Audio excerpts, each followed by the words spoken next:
What's going on, guys? Chris here again, back with another collection update this time. One of probably many that are going to be coming within the next couple weeks or so. I've got a lot of stuff to go over, a lot of stuff that I bought in like my month or so away from making these videos. So yeah, I'm going to try to just pump these out. I'm not going to spend too much time on each album, not that I do usually anyways, but I'm just going to kind of run through these. This is more of the thing that I explained to you guys before, where I'm trying to just complete some of the collections of bands that are more important to me before I just start buying more of, just random albums. Like I want, bands that actually mean something to me, bands that I love, have meant, a lot to me. I'm trying to complete their collections. So, yeah, so I'll just get going with that. I'm probably going to run through probably about like 10 or 15 of these right now. First thing I got is Testament, Dark Roots of Earth. This, I believe, is the last Testament album that I had to complete my collection. I'm pretty sure this was it for me. This is a good album. I don't have any issue with Testament's probably like the last 10 or 15 years of their career. I will say that a lot of them kind of bleed together for me. I can't say that any of them stuck with me the way that some of the earlier stuff has. I really love Souls of Black. I know some of that's kind of not a lot of people's favorites. Souls of Black, The Legacy, New World Order. Those are probably... no, New World Order. There's my inner wrestling fan coming out. The New Order, rather. So yeah, none of them kind of stick with me like those ones do. But this one right here is a good album. There's a couple covers on it. I enjoy the cover Power Slave. I love Iron Maiden. So I enjoy hearing that. I really enjoy hearing covers for the most part. I know some people are kind of blah about covers. I like the way bands do it on like deluxe editions, which is what this one is, where it's like, 3 or 4 cover songs. I'm not the biggest fan of like a whole album. I think that's kind of boring. But I like a couple cover songs sprinkled in. I think that's kind of interesting to hear a band's take on a band that I enjoy. So yeah, so that was Testament, Dark Roots of Earth. The next thing I've got on here, speaking of Iron Maiden, also the last Iron Maiden album that I needed to complete my Iron Maiden collection, A Matter of Life and Death, if I can get it without the glare. I don't know. I don't want to say this is like the last Iron Maiden album that I actually really enjoyed. I'm going to be quite honest. I thought, however you pronounce the new one, Senjutsu, however you say it. I don't think it sucked, but I think it was one of the most boring albums I can remember hearing in the last like 10 years. That album, I'll probably never play again. I think it's a completely unnecessary album. I don't know. The more I think of, I can't say I hate it, because I don't hate it, but I really don't like it. It really does absolutely nothing for me. And neither did the one previous to that. I think their last 2 albums kind of blow, from being 100%. I don't know, but this one, and some of the mid 2000s albums, or early to mid 2000s, I do enjoy. They can be a little boring, can be a little long, but I think a lot of Iron Maiden albums have that problem. But this one's pretty solid. The next thing I have, probably not a lot of your cup of tea, your guys' cup of tea, but it's Carnifex World War X. It's the last Carnifex album I needed. One of the few deathcore albums that I really like. Deathcore bands that I really like, rather. Yeah, not much I can say about it. It's solid, for deathcore. I'm not the biggest fan of deathcore, but that one's pretty good. The next one I've got is an album that I really don't like. I hadn't heard this album before I bought it, and then I saw it at a record store, and I'm like, all right, I gotta grab it. It was only $4, and I put it on, and I was shocked, to say the least. And that's Massacre, Promise. I was a little intrigued by the cover, because it didn't seem like something that would be by Massacre as what I knew them to be, which is this really great old school death metal from the early 90s. Yeah, this album is just like tough guy. It's not like hardcore. I don't know what the hell you'd call it. It's like, it's 96, I believe it came out, so it's kind of a little early for new metal, or it would be on like the really early side of new metal. I I don't know. The vocals on here are just shitty. I think there's parts of it that I like. There's some cool riffs on here, but this thing for the most part I thought was like really bad. And it was probably for that reason that I hadn't heard of that album before. Next thing I got on here is Revocation's Deathless. And what I don't have in this stack, because it's in another room, because I just put it, downloaded it onto my computer, is their newest album, which the title escapes me right now, which is pretty good from what I've heard so far. Revocation, kind of like more of like a tech thrash, if you want to call it technical. It's just like a death thrash, almost like a borderline death thrash band. Really good stuff. They're kind of samey when it comes to their albums, but it's pretty good. Next thing, couple things I've got are a couple by the band Kiss. Me and my dad and my brother and his girlfriend recently just saw Ace Frehley in concert, who at the age of like 120 still sounds really good. Not that he ever sounded good, but he sounds the same as he always has. So it made me look into my Kiss collection and realize that I'm missing more than I thought I was. So I picked up, I guess some of these have been out of print for a little while, so they're not like wicked expensive, but it's probably more than I'd want to spend on a Kiss album. But I forgot Love Gun, which I somehow didn't already have. You know, that's a great album. And probably one of my favorite Kiss albums is Rock and Roll Over, which again, another one I was surprised I didn't have. I thought I was missing some of their like late 80s, you know, early 90s-ish stuff. It turns out I had a lot of that. I must have gotten those cheap. Like, I figured I wouldn't have like Animal Eyes or Hot in the Shade or Psycho Circus or whatever, but I had all those. It was some of their early stuff that I didn't have, which really surprised me because it's the stuff that I enjoy the most. This one is, like I said, maybe besides Creatures of the Night, this is probably my favorite Kiss album. I don't know. It'd be hard to choose like a favorite. The next thing I've got is Gatecreeper, An Unexpected Reality. This album is, or it's an EP maybe. I don't remember if it's an album or an EP, whatever.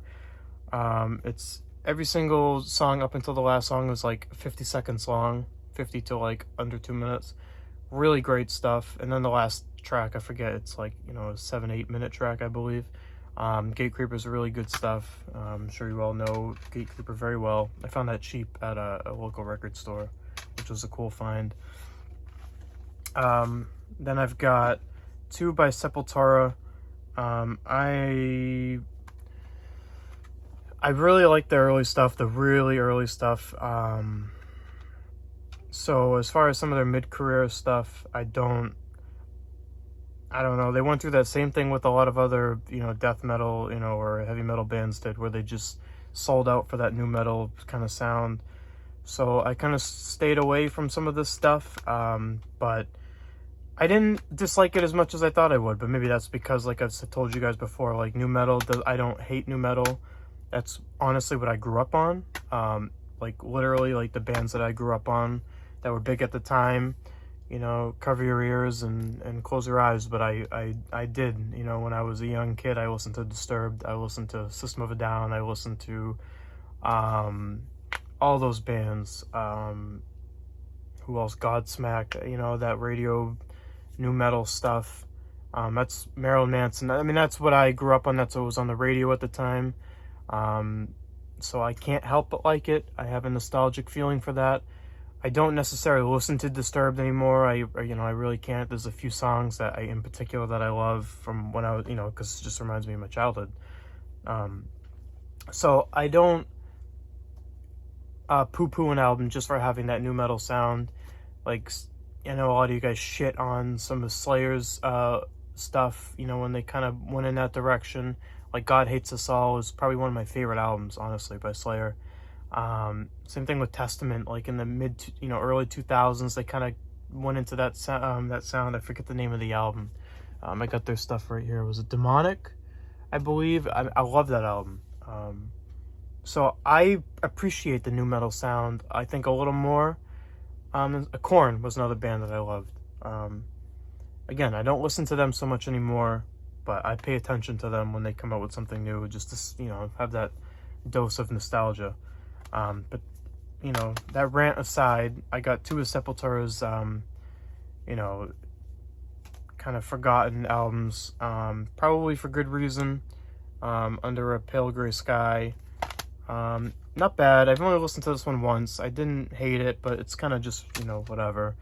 This one I actually enjoyed more than I thought I would, and I'm not sure how to say it. It's Roarback, I'm guessing is how you say it. Not bad. I mean, it maintains some of that early Sepultura, like, tribal kind of sound. It also comes with the Revolusongs EP, which honestly I thought kind of sucked. There's a couple good songs, but like the cover of Jane's Addiction, Mountain Song, like that is fucking awful. Let's see, I think Bullet the Blue Sky was the one that I liked a lot. Like Messiah and Angel, I hated both of those. But this album is not so bad. It was just holes in my collection, and I'm collector scum douchebag, so I needed them. And speaking of collector scum douchebag, I got the 4 albums that would clean out my Anthrax holes in my collection. If I'm being completely honest, I may get hate for this from the 20 people that watch my videos.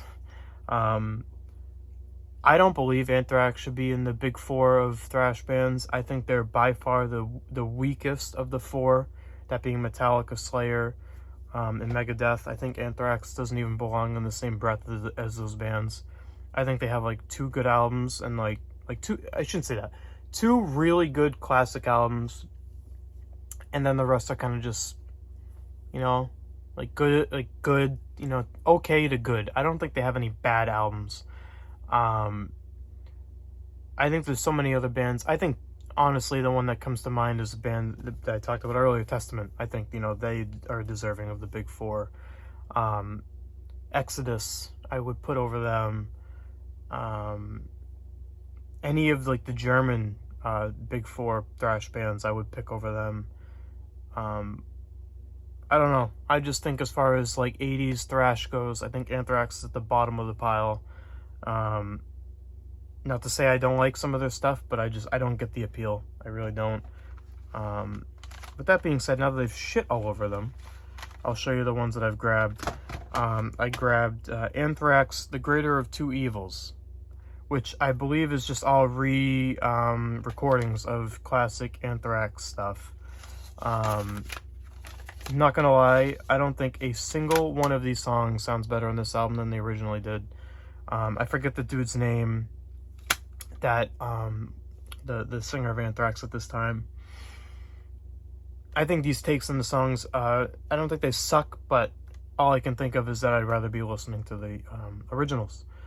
So I will probably never play this again, to be quite frank with you. Again, not bad, but I'll never put it on again.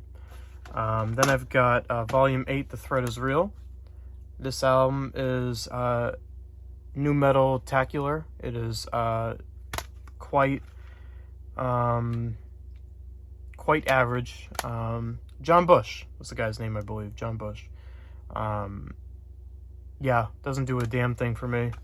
I don't think it sucks, but it's like just kind of boring radio metal, if you would want to call it that.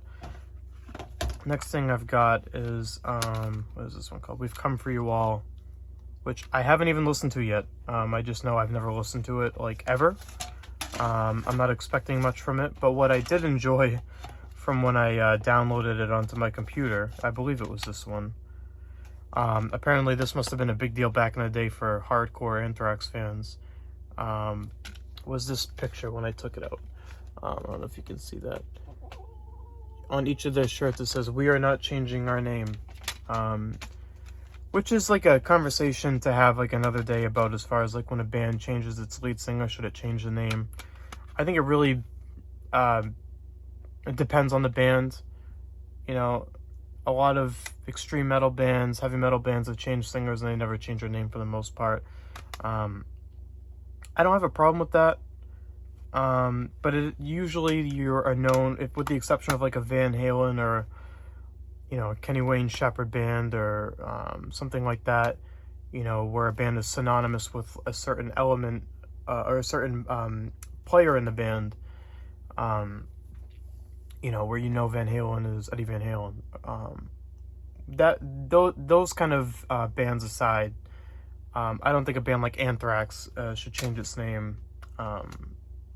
You know, I don't know. That's just my personal opinion. If bands like Iron Maiden and Judas Priest didn't change their name, with, you know, a lead singer change like they had in Iron Maiden's case twice, then, you know, Anthrax, you know, shouldn't be asked to change their name, or back in the day when they were, which is something I want to hear from some of you guys if you were around at the time listening to Anthrax, and being constantly disappointed, I'm sure, because of what they were putting out. Please let me know. I'm curious to hear about that time in music, if people were really shitting all over Anthrax, or what the deal was. And that being said, I saved this one for last, so that way I didn't leave this on like a, you know, a bummer, like me shitting all over a band. Is Worship music, which I don't know if it was like how this was viewed at the time.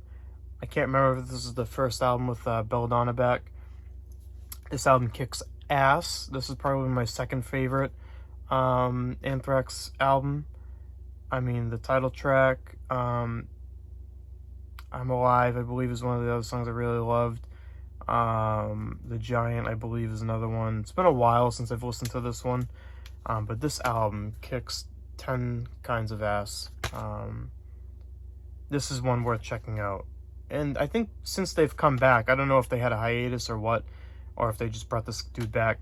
Their albums that they've put out have usually been pretty killer.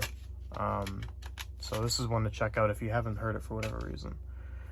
So yeah, that's all I've got for you today. Like I said, I've got quite a few more coming. I'm going to have to just take a look and see what I've featured in other videos to make sure I don't have any repeats of my collection updates, because I've got a shit ton of stuff to go through. But that being said, that's all I got for you today. Yeah, leave a comment, you know, give me some feedback. If you're not subscribed, subscribe to me. Come on, I want to get above in the 50s. Let's hit 60. You know, that's my next big goal. I want to get to 100, but we'll do baby steps here. I would love to get to 60. I'm at 58 right now. If you're not subscribed, is it that hard? Or just subscribe. You know, don't do me like that. I mean, I only get 20 people that watch these anyway. But just subscribe to me, just to tell me that I suck every video, if that's what you want to do. I'll take that. But thanks anyways. Thanks for watching. I'll see you next time.